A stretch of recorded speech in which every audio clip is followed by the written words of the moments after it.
Hi, I'm Dennis Mathewson. I'm an artist here in Honolulu and spent a little time today with Patrick Ching, one of my favorite friends and artists along the way. I'd like to talk about how I got started. When I was young, I was always an artist, even as a child. I think my mother remembers it, hearing it from like a Sunday school teacher saying, wow, Dennis really has some skill because he drew Noah's Ark and all the animals were going on the ark, but you could tell what the animals were. Like, this is a giraffe and this is an elephant. And for a 4 or 5 year old kid, they thought maybe there might be some skill in there.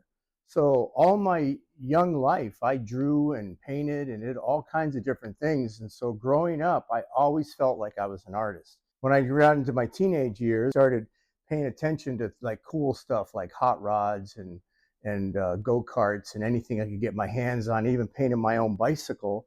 Little did I know that later in my life, painting on the vehicle would become such a big part of it.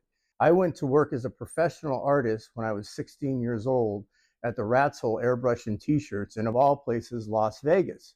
That's where I grew up, the ninth island. And when I came to Hawaii in 1980 and was doing airbrush T-shirts, it was kind of a cool thing.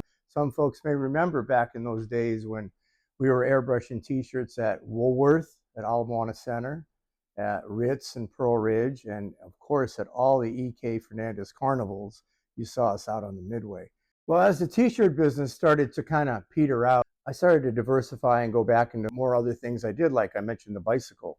So painting cars and hot rods and motorcycles was always a thing to do that I had done a few projects along the way. Cosmic Airbrush was formed in 1992. We put it in a little shop over there in Kaimuki, and we were there for about maybe 8 years and did hundreds of projects, bikes, cars, helmets, really put us on the map because what was happening was motorcycle mania. And we were your go-to Hawaii location for flames, pinstripes, murals, from mini trucks to Hondas, to the whole Euro scene, to four-wheel drives. I mean, we watched all the trends change, and Cosmic always stayed ahead of it. When then we opened up a big shop in Evilay due to the demand, and we had 7 artists working and painters. We were a production custom paint shop now. Cosmic was a busy shop until it closed down. The reason Cosmic did close down was the rail project going through. Montgomery Motors, who we rented from, knew it was on the chopping block and the building got sold, and I just never recovered it. Just kind of let it go at that point. From that point on, I just pursued my fine art career, which was pretty prevalent at the time also. So I did some tiki hot rod stuff that was pretty cool. And actually, that was really well received because I came from that whole hot rod car show scene. They put it in the art gallery, and the art gallery sales staff was like, what's with the tiki and the hot rod with the skull on the hood? And I'm like, well, it's cool. That's what people like. And they're like, oh, it'll never work. Yeah, well, it worked. But I started to also think I needed to diversify as an artist and paint more things that I like also, like underwater stuff. Even though whales and dolphins have been painted to death in Hawaii, my unique way of doing it on metal, I would take the metal and I would spin and carve it with a bunch of electric grinders and wheels and sanders, and that would make it all actually look holographic in the backgrounds. So I'm in the gallery and I'm doing some of this metal stuff, and okay, there's some landscapes and some seascapes, and I did a few hibiscus, and I thought, well, I'll start to do some marine life. Well, the art gallery folks were like, oh no, not more marine life, because that's so saturated in the art gallery business. Unless you really have a niche, everybody else is painting that stuff. So I brought in something unique, a jellyfish. And I did this jellyfish painting and brought it into the gallery, and it had like these little bubbles running up through it. And I painted that jellyfish because I had a personal experience scuba diving over in Kona with my friends and came across a few jellyfish on a dive. And while I was with the jellyfish, watching them and trying to figure out how they could swim against currents and catching how the water moved their tentacles and watching my bubbles from my scuba tank blow by them along with the current and watching them swim with it while their tentacles flowed with the current, I remembered that. So when I went to do the painting, I incorporated the water movement in the metal. I incorporated the flow of the bubbles with the water and the tentacles, but I made the animals actually steering their way in through the painting.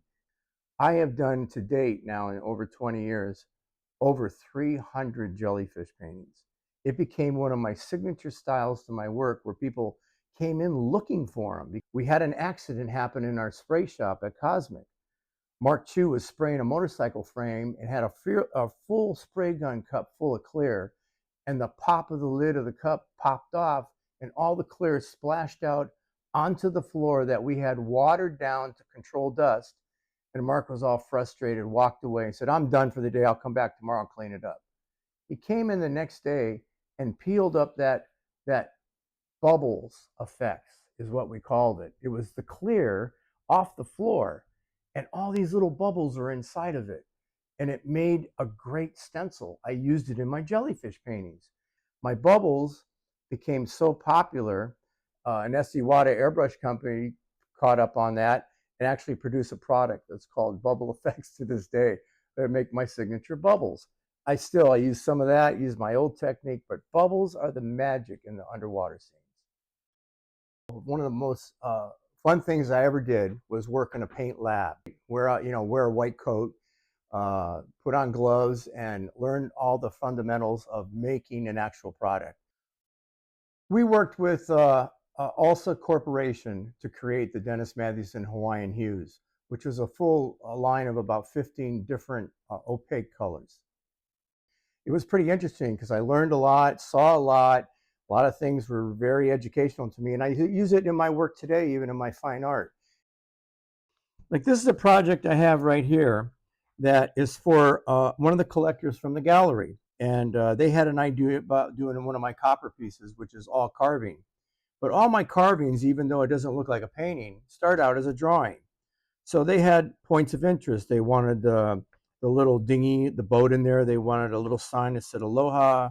They wanted the fish floats on it. They wanted the hammock in the doorway. They wanted the tiki hut. They actually are having me add a second chicken in this picture because they said everyone needs 2 chickens. That's true, I think. But the honus, the flowers, all these elements. Now, how am I going to put it all together? That's what this drawing is done for. I wait for them to approve it, and then it goes to the original piece on the copper. So here we get to the finished piece on the copper.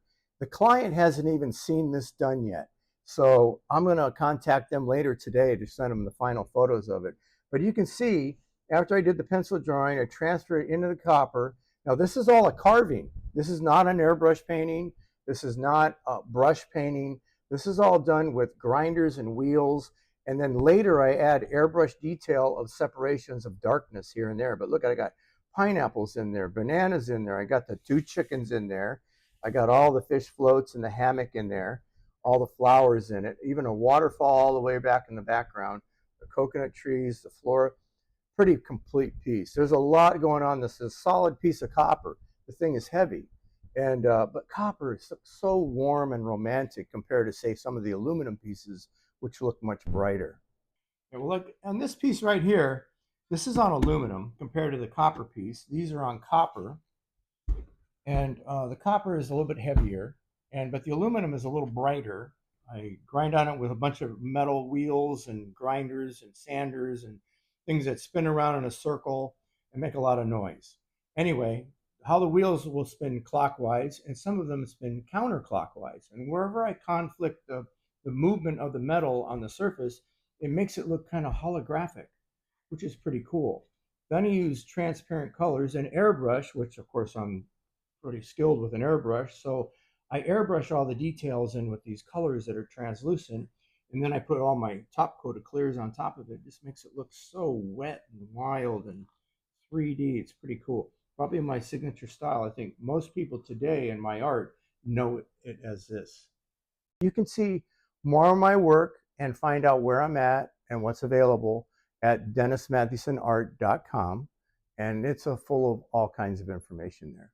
So I appreciate spending some time with you today. Aloha.